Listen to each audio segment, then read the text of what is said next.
What's up, guys? It's the next Mike Ike, and I'm coming back at you with another Warhammer 40k Tacticus video. In today's video, I'm going to start a brand new series that I'm going to continue as long as we're playing the game, and that is Faction Breakdown. So, we'll go through the factions that the game has, one at a time, in separate videos, and then as new factions are released, we'll go through them. So, starting with the very first episode of the faction breakdown, we are going to start with what I think is the best faction in the game right now, which is Black Legion. I know if you've been watching my arena videos, I've been saying that, and today I kind of just want to do a breakdown of the 5 characters in this faction, how the faction kind of works, their little trick that they have, and why I think the faction's good or not very good right now in the current state of the game. So, let's get into it. So the first character we're going to jump into is the common character, Angrax. This guy is kind of the laughingstock of the game, unfortunately. Yeah, there's not... he's going to be a hard one to break down because he's not very useful. And I honestly think he's just a couple tweaks away from being useful. So, first problem he has is he's in Terminator armor, and he has, for whatever reason, has, like, no armor. Right? So, he's 2-star common here, right? Like, I know he's level 4, but that's not really going to affect the armor.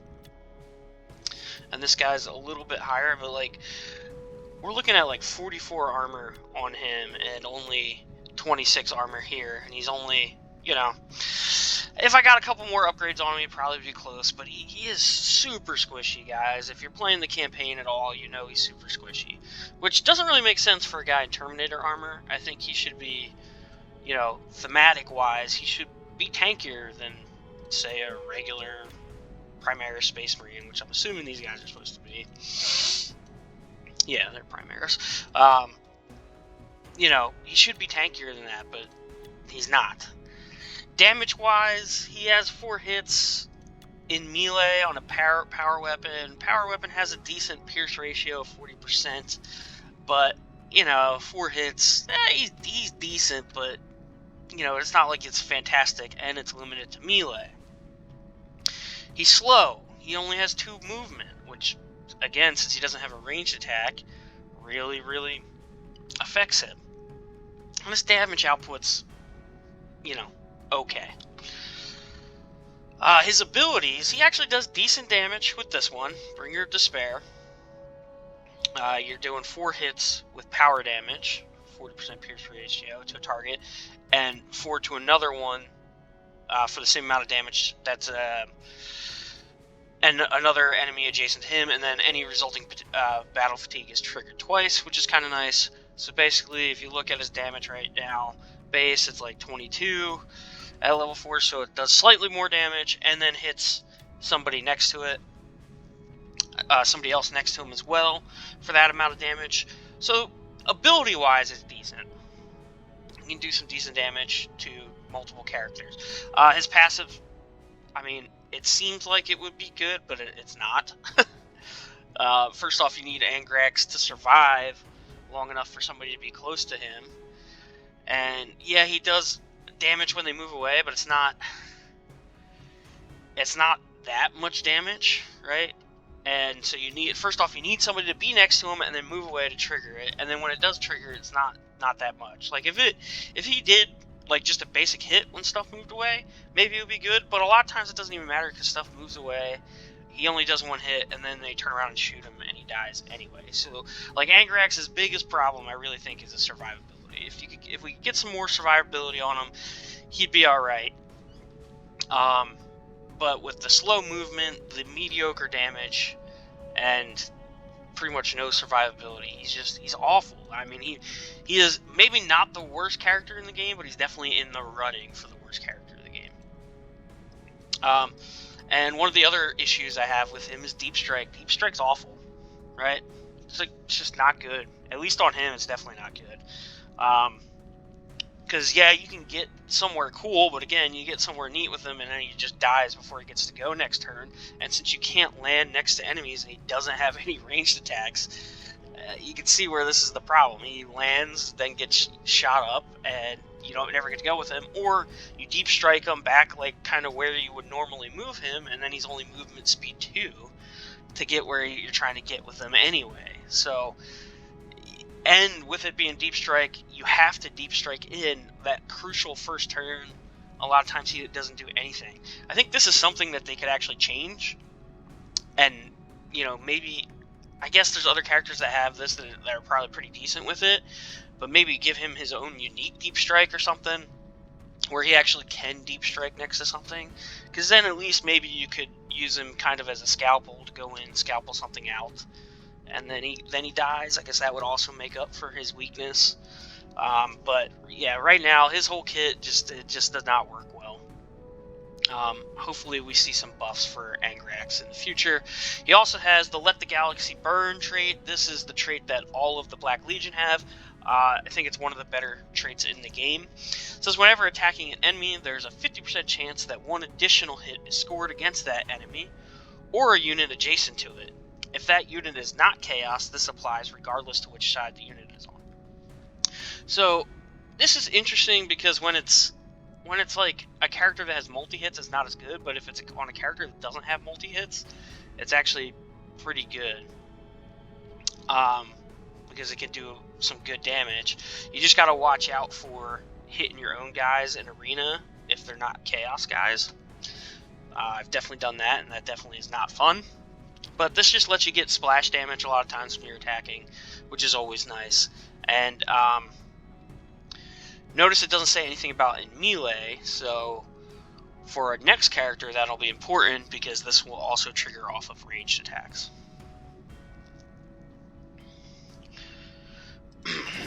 So, speaking of our next character, let's go into him. This is going to be the first character I don't have on this account, but we can still kind of take a look at what he is and what he does.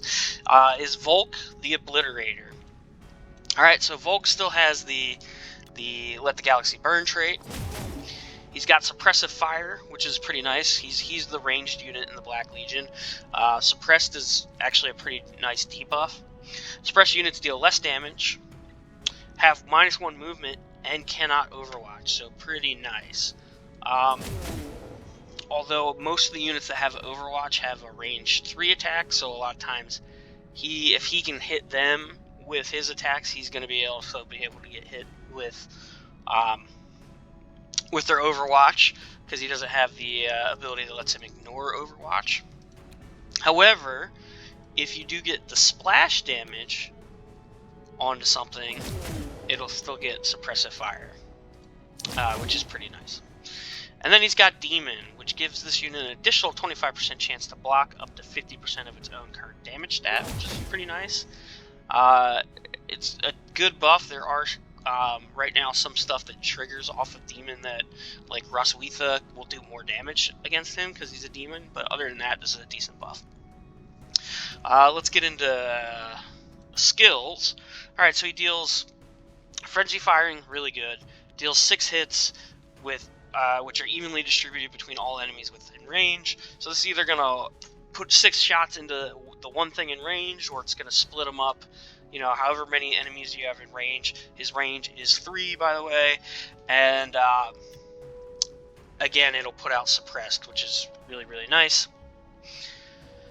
The only downside is it can't crit, but it does ignore all of the attacker's bonuses and modifiers, including elevation and stuff, which is also pretty nice.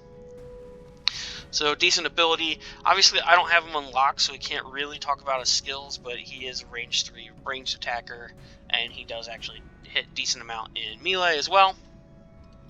And then his passive, he has a 30% chance of adding a +10 heavy round damage and 20 pierce to all hits when performing a ranged attack.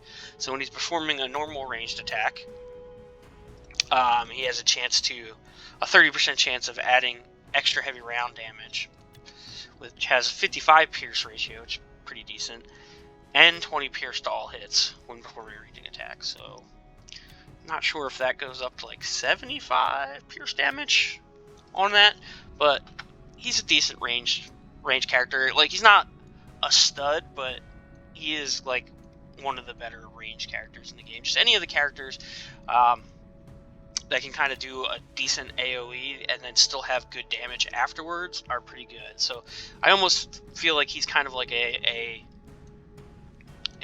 poor man's Morven Val, because she has the same type of ability here. I mean, it's a little bit less, it's worded a little bit different, but kind of works the same way, where you're just doing a bunch of basically AoE damage with the ranged attack. Alright, coming up next is the man. Everybody knows him. Probably the best character in the game right now, at least when we're talking PvP-wise. Probably the best character in the game. You know, obviously the rest of the game is, you know, he's still very useful in all the other modes where you can take him.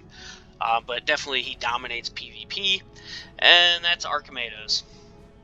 And really, same thing. He's got Let the Galaxy Burn, which will trigger off of his regular attacks. He's a Psyker, so he also has the ability, when he uses a ranged psychic attack, to smite to deal 50 extra damage to a random enemy adjacent to the target, which is kind of nice because it hurts a little bit when you have to use him in range, because his melee, he gets 2 hits on his melee, so he does more damage in melee than he is in range. But then when you use the range, you're going to deal an extra hit as well, but it'll just be the target adjacent. And then again, guys, this can trigger off of that stuff as well. But we all know why Archimatos is really, really good, and that is his 2 skills, right? The Blood Letters, right? He summons up to 4. I don't know if this goes up to 5, because when you first start, it's at 3. So maybe somebody in the comments that has him further along. Like, I think on my main, I have him at rare level, maybe even epic level, I'm not 100% sure, but I haven't gotten this high enough on that account for this to turn into 5, but it does start at 3, so maybe it does go up to 5. Maybe somebody in the comment section that has them up higher can confirm or deny that. But yeah, he summons the blood letters as long as there's space, until basically they either kill the target or they don't. Obviously, usually you want to use this to hit heavier targets, because you want to get those blood letters, as many of those blood letters out. In arena, it's just insane, right? You just move up, you pick a target, and you go, here's 4 blood letters. You kill the opponent, and then you have these blood letters, which, by the way, aren't slouches. They have no armor, so they die pretty well, pretty easily, but they've got decent health, but they really hit hard. That's the big thing with him. And then he also has his passive. It's basically every time he kills an enemy, you put a blood letter there. That will trigger off of the Psyker extra damage, and the Let the Galaxy Burn extra damage, which is really nice. So sometimes you can hit something, kind of like you do with Tigerius, where you hit something that's stronger that you're going to kill, and then the splash damage is enough to kill the weaker thing that's next to it. You can pull the same thing off with him, except this time you get 2 blood letters there. And again, the blood letters, you know, they're not going to be the same as these ones. They're going to be up to whatever level you have them at, the skill up to. But yeah, there's not much else to say about Archimatos. Best character in the game, especially PvP wise. And the nice thing is, you know, uncommon character, right? So, yeah, that gives you a long time to grind him up, but he's an easy character that you basically get for free just by playing the game, and he's really, really good. Moving on to the 4th character, another really good character. If you've been watching my arena videos, my arena reports, Season 4 and Season 5, you'll know these 2 are top 5 arena characters in the game right now. In fact, Archimatos has been number 1 the last 2 weeks, and Harkin's been number 4. So we got Harkin here, and what makes Harkin great? Well, everything. Harkin is just kind of like a multi-tool kit. He does everything well. And so we'll go over what his kit looks like and why he does everything well. Alright, so first off, he's got Let the Galaxy Burn, like all the other Black Legion guys do. He's got Flight, okay? There is a couple disadvantages, right? You don't get Tall Grass and you don't get trench bonuses, but Flight more than makes up with that with the maneuverability that it gives you. And he's got flight with speed 4, which is really, really huge. He gets around the battlefield really, really well, and then when he gets there, he brings the pain. And how does he bring the pain? Well, he's got 4 piercing hits, so that's 80 pierce ratio, so 80% of that damage is going through regardless of armor, right? He hits decent, like his hit number, like his damage numbers aren't super great, but the piercing makes up for it, because it's a lot of other things are only piercing for 30 or 40%, and so they're getting, you know, brought down where he's just piercing through it. So he's good at cracking armor. He's got multi-hits, so he's good at hitting like scarabs and like the swarm of Tyrannid guys and that kind of stuff. So swarm stuff, he hits really well. He's maneuverable. He's got flight, speed 4, so really maneuverable, really fast. He's armor-wise and stuff, he's decently tanky. He's tankier than you expect him to be. He can definitely in arena take an Overwatch shot and still be fine. Usually in arena you're gonna have to put a guy or at least like 2 or 3 guys into him to finish him off. Like obviously if you get Archimatos in range, a lot of times, you know, a summon will finish him off if there's enough spaces around, but a lot of times you're gonna be, you know, if you're playing him right, he's gonna be in a position where that's not going to be an option. Also, what else does he do well? Well, if we look at his regular attack, he hits an enemy for more damage, right? So 51 damage. Here you're doing 88 to 106, and it's piercing damage again, so 80% pierce ratio, and removing 58% armor. So you're taking away some of your enemy's armor, which is really nice. So this will hit pretty good. Again, like my guy right here is level 25, so if I had this up to level 25, this damage would be more than he'd be doing on his normal attacks. Right now it can do more, but a lot of times it's just hitting on us slightly less, but you are removing armor, which is really nice, and then you're triggering battle fatigue. So this is really nice on in the actual Fall of Cadia campaign. This is really nice because this helps you clear out the ridiculous amount of guard units that you're going to face. But even in arena and stuff, it's really nice because it'll help trigger that on, you know, the guard units that, like, say, Yarick brings in. Also, it's good against the Tyrannids because the Tyrannids can run away as well from battle fatigue, so helps there. And then his passive, which is really nice. This is, again, is useful in the campaign, but it's definitely way more useful in arena. And that is, every time he defeats an enemy unit, he adds plus 24 damage to his attack for the rest of the battle. Again, this is based off of whatever level your skill has. And then every time he defeats an enemy, he also adds 1 hit for the rest of the battle. Enemy character. So, notice this doesn't say characters. That means if you kill the summons, you're getting the more damage. If in campaign, if you're just killing the regular guys, you're getting more damage. But when you kill characters, so basically in arena, not only will you get the damage, but you'll also get an additional hit too. And this is pretty like significant damage, extra damage. So just like killing one character can really up how much damage he does. Because look, again, level 25 character right here, only 13 here, so I have 12 more levels to get this where it is, to the same level. But even at level 13, it's adding 24 damage to his attacks. So that's half of this. So this is going to go up to, what, 75 damage? Just from killing one unit. And not only that, now he's adding an extra attack, too. So this, and notice it says every time, too. It's not like the first time. So this stacks as well. So he can get really, really dangerous really, really quickly in arena. If he ends up being your last guy, he's not going to be able to do, you know, AoE damage. So if it's him versus a bunch of stuff, you're in trouble. But if it's one-on-one and he's your guy that you have left and he's killed a couple things, you pretty much one-shot whatever it is you're trying to fight. So, Harkin World Claimer, awesome. Again, guys, yes, he is an epic, but he's an epic that you will have unlocked by week 2 at a minimum. If you're just playing through the regular game. So he's an epic everybody gets. and everybody can build, which is really awesome. And then last but not least, we have the legendary Abaddon the Despoiler.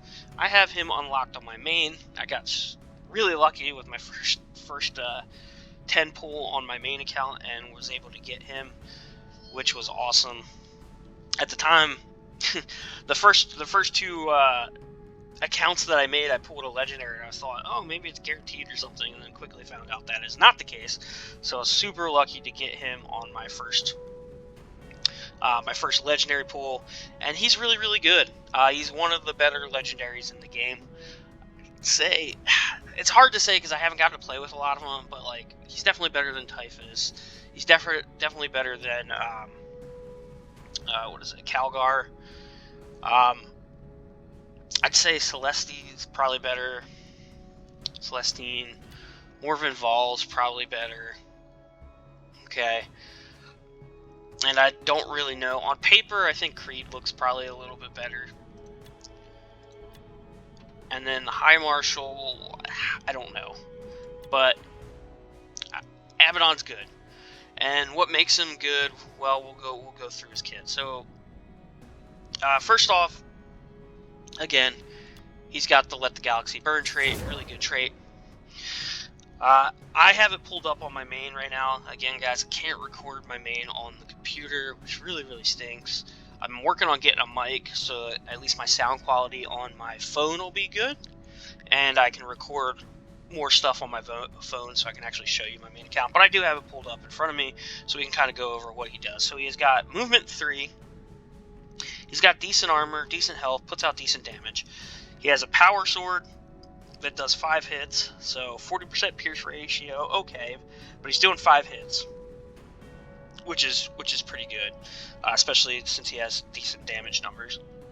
And then he has a range 2 bolter attack, okay, so only 20% pierce, but at least he still has a range attack that he can do stuff, even when he's not in there, and it is a multi-hit, so he's good at handling scarabs and that kind of thing.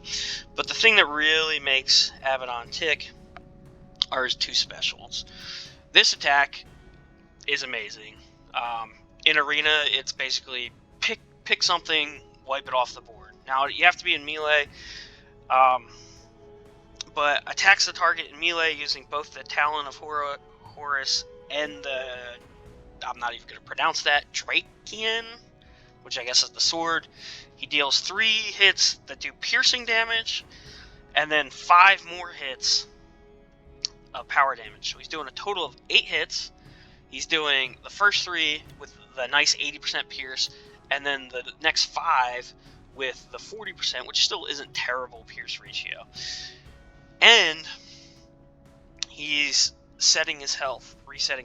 Now, if you look at it, it sets it to 30. Mine right now is obviously higher. It's a catch-22. This ability is good and it's bad. I mean, it's a one-shot, but a lot of times you're trading. You're going to one-shot something and then his health's going to be low and he dies. But that is because he's a legendary, so it's hard to keep his skill up. So a lot of times right now when I'm using it, basically what happens is I go in, one-shot something, and then he's at half health because it resets his health to that number. However, when the skill is leveled to the same level as a character, it's basically a heal for him. A lot of times it'll bring him up to close to full health. So a lot of times what you can do with him, which is really nice, when you have the skill up to that level, is you run him in, eat the Overwatch shot he's going to take, he survives it. Yeah, sure, he takes a bunch of damage. Then you one-shot something with him, and then his health gets reset back up higher, and you basically healed. You one-shot something and heal. This, trust me guys, this ability one-shot stuff. It really does. It does really, really good damage. Especially the higher you get it. And then his passive is actually really, really good too. His passive, friendly chaos units and hexes surrounding him deal extra damage, again, based off the level. And then all friendly units with the Let the Galaxy Burn trait score +1 hits when this trait is triggered. So, basically right now, the Let the Galaxy Burn is a Black Legion exclusive. I don't know if we'll see that trait on other stuff or not. The fact that this just doesn't say Black Legion makes me think maybe we will see Let the Galaxy Burn on a random thing here, a random thing there. It's kind of thematic for maybe like a Khorne army. So maybe we'll see that on some Khorne models in the future, or units or characters, whatever you want to say. But anything that's next to him does an additional hit, and then deals extra damage too. Now, in melee, cool, whatever. But the nice thing about this is it's not melee limited. So you could have him kind of in the back and use characters that have ranged attacks, and they will also do chaos characters that have ranged attacks that'll do more damage and they'll do more hits when this trait is whenever this trait's triggered. Okay, the issue right now is the only real ranged option you have is Volk, right? Because the other chaos characters at the moment are these guys, and a lot of these guys don't have range. No ranged, no ranged, no ranged. Typhus, I'm not 100% sure on. And then he might have a ranged attack, but for the most part, there's not enough stuff to take advantage of that for the ranged potential yet. But I do think in the future, especially when we get like something like, say, 1,000 Suns, right? I think this has potential to be sneaky good with those guys when we eventually get them. I'm assuming we're going to eventually get them. But that, anyway, brings us to the end of the Black Legion. Like I said, right now they've got 2 of the top 5 characters in Arena. They've got 1 of the better legendaries.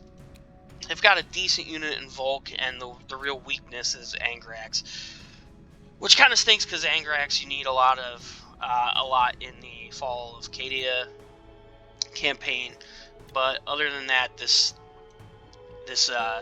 faction is probably the best faction in the game. Like I said, we're gonna start doing this maybe once a week or whatnot. I'm gonna go through every faction that's out right now, and we'll go through the weaknesses and stuff. Probably gonna have to wait to do the Black Templars. You see, I got none of them unlocked here. On my main, I do have 2 of them unlocked, but we can still kind of look at their abilities and speculate on how good they are or aren't. But yeah, right now I think Black Legion is the top dog, and that's kind of why I wanted to start with them and cover them. And so that's going to bring us to the end of the video, guys. Ended up spending a little bit more time. We were almost at a half hour. That's more than I thought I was going to talk about this. I was worried I wasn't going to have enough to talk about to make the video like more than 10 minutes long or so. But yeah, I ended up doing a half-hour video. But hopefully I'll be able to move quickly through the other factions a little bit, because some of them are a little bit less interesting to talk about. So with that, guys, as always, I want to thank you for watching my videos. Hit the like button, hit the subscribe button if you haven't. And with that, guys, we did hit our 100 subscriber mark that we've been pushing through, which means it's going to be a time for another giveaway. So I'm going to do the giveaway announcement on here. So what we're going to do, kind of like last week, or well, I say last week, it really was only like a week or 2 ago that we hit the 30 sub mark. Just like the last giveaway, it's going to be, I need you to like this video, I need you to subscribe to the channel, and then leave a comment with, let's see, what should we comment on? Leave a comment speculating on what the next faction you think is going to be in the game. And if you do all 3 of those things, you will be entered for the giveaway. We will do the giveaway until, pulling up the calendar right now, we're going to go until, let's see, we'll go Friday the 30th. So today is a Thursday night that I'm making this video. We'll go till Friday the 30th. It will be when the giveaway ends, and then that Saturday or Sunday I'll do a little video just like I did last time with the wheel spinning to pick the winner. And the winner will get the same thing we did last time, which will be a $30 gift card to either the Android store or the Google store for Android, or the iPhone store for iPhone, so that you can, you know, if you want to spend more money on this game, awesome. If you want to use it on another game, go ahead. But yeah, that's going to be the giveaway, guys, so that's how you enter the giveaway. And with that, guys, we're going to end the video. And as always, thank you for watching, and I hope you guys have a fantastic day.